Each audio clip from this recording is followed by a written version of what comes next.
I've had a friend bugging me about putting some of my recipes up online. And here's going to be the first one. Seeing that Thanksgiving is next week, this is going to be the world's easiest homemade pie. You'll swear some grandmother made this pie. Now, I've got 40 years experience in the restaurant business. The last few years as strictly a baker until I shattered my leg in a motorcycle accident. Now, the recipes I'm going to be giving you over time are going to be simple, easy things that anybody, even with no experience at all, can make. And you can make them pretty much anywhere. Here I am in a kitchen about the size of somebody's shower. And we're going to make a pie. Step 1. Set your oven for 350. Your second step is to grab a pre-done pie crust. I like the Marie Callender's just because of the great taste, the flakiness and everything. They are just a perfect crust, but you can use another one if you want an inferior pie. Now, step 2. We're going to take a pan, line it with aluminum foil, and then we take one of our pie crusts, 1 egg, beat it up, add just a splash of water.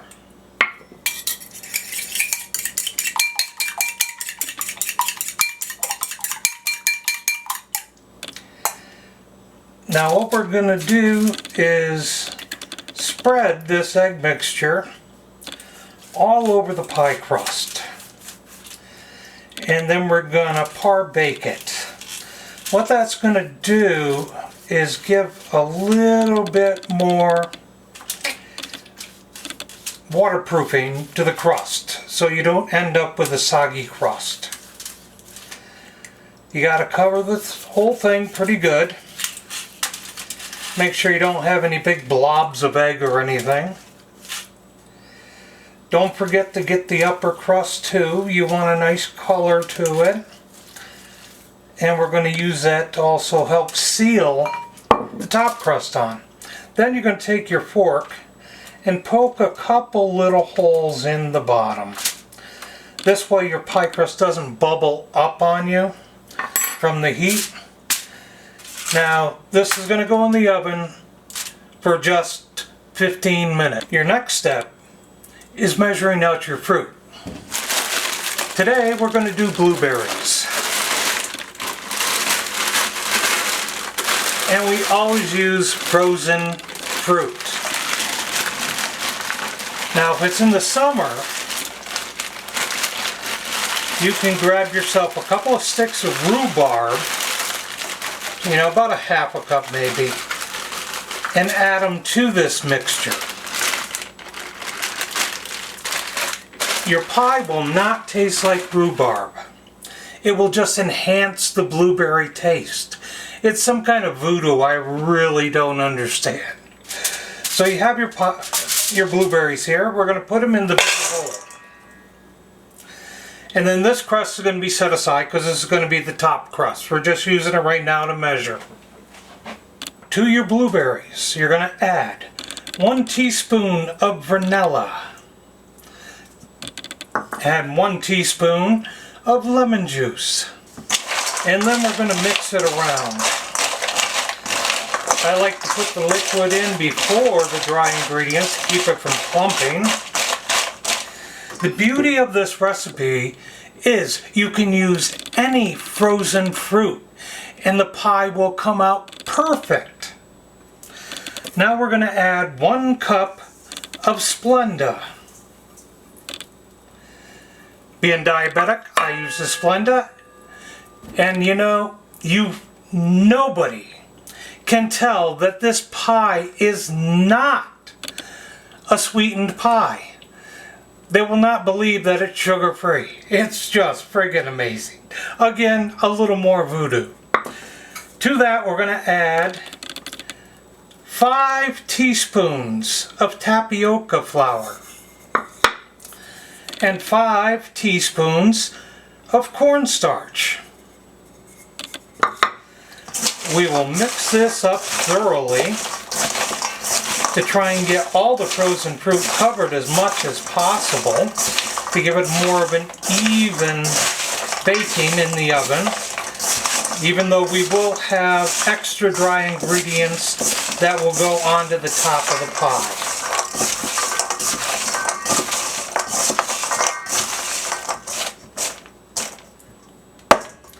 Really that simple.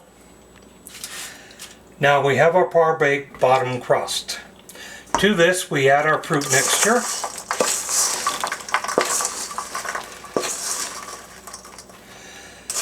Now you can see why I put tin foil down on everything as I'm making these.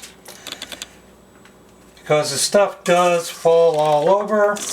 You can just pick it up, put it back into your pie, and you are good to go. And when your pie's in the oven, any juices that run out will run out onto the tin foil.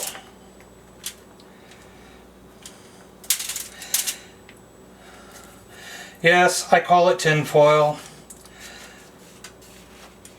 Originally, my grandmother was taught me how to do all my cooking, and that's what she called it. So I hardly ever call it aluminum foil. Now once you got your fruit in, you can see we have dry ingredient on top, but a lot of that will just melt down into your pie as it's cooking. We're going to take your egg wash and go around the pie crust again. This way we get a seal between the top and the bottom crust that we can keep from running out. Now, we are almost done. We take your second crust, still in your pie pan, and just flip it over on top. Give it a press down around the edges, and then work your pie pan off. Getting it out is the harder part.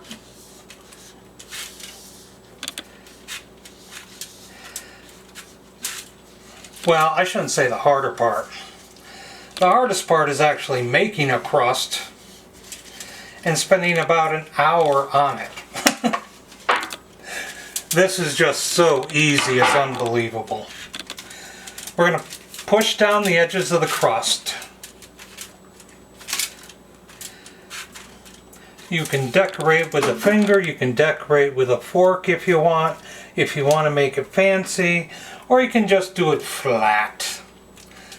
It really doesn't affect how the pie tastes, just how the finished product looks.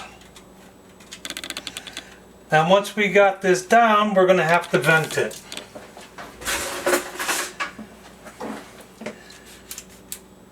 Again, I learned a lot of cooking from my grandmother, and my mother used the same little design on top of the pies, which is kind of like a little hunk of wheat looking design. And that will let the steam out of the pie. And then we're going to need to egg wash it again. Once again, cover everything. We want a nice brown looking crust and nice and flaky. Try not to pool the egg wash up on your pie. Other than that, make sure you've got the whole thing covered.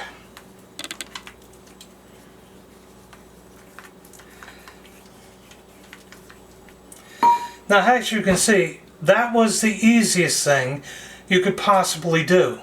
Now we're going to put this pie into the oven for an hour. And after an hour, you have the world's easiest to make homemade pie. Again, as long as you're using frozen fruit, you can put any fruit in it with the exact same recipe and it will come out just beautiful. The only issue I've found with it is once people try the pie, they want you to make it over and over and over again. So enjoy the pie, give it a couple hours to cool before you cut it. If you don't have that kind of patience, what you can do is take this whole thing, Pop it right into the freezer for almost an hour. Let it set up, and you'll have a delicious pie for the dinner.